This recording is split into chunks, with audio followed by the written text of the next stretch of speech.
વડોદરાના અકોટા મામલતદાર કચેરીમાં અરજદાર સાથે ગેરવર્તનનો આક્ષેપ। બપોરે 1:55 વાગ્યે પહોંચેલા અરજદારને રિસીસ પડી કહી કામથી પરત મોકલાયો। હજુ 2 નથી વાગ્યા કહેતા સરકારી બાબુ અકળાયા હોવાનો દાવો। કચેરીમાં કર્મચારીઓની મનપાની સામે અરજદારોમાં રોષ। સિનિયર સિટીઝનની રજૂઆત અવગણાઈ હોવાના આક્ષેપ। સમગ્ર ઘટનાનો વિડીયો સોશિયલ મીડિયામાં વાયરલ। સરકારી કર્મચારીઓના ઉદ્ધત વર્તન અંગે ચર્ચા તેજ। जनताना काममां बेदरकारी सामे सवालों उभा थया। बे इंडिया न्यूज नहीं करतु वायरल वीडियोनी पुष्टि। ओवर થઈ ગયો ભાઈ ટાઈમ તો 2 કઈ વાગ્યા છે?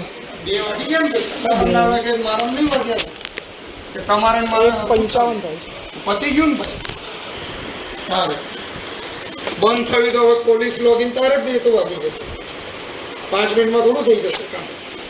લેશો કે નહીં લો એટલે તમે લેશો કે નહીં એ વાત બેસી જા ભાઈ કઈ તને મેં કીધું લઈ છે વાત કરજો। તું બેસ ભાઈ તું શાંતિથી વાત કર તમાર શાંતિથી વાત કરો તારે કરવાની કરીએ જ વાત। મેં પહેલા નીતિમાં શું કીધું બેસ એવું બેસી જા ને તો પછી બેસું છું તો બેસ ને હા બેસું છું વાગે મીડિયા પીડિયાની શું વાતો કરી બેસને ભાઈ જે વાગે પતી જાય છે બરાબર 2 વાગ્યા પહેલા જ આવેલો છું 2 વાગે 5 મિનિટ પહેલા આવીને વાત નહીં કરવાની ભાઈ 5 મિનિટ તું દેખીને આવે છે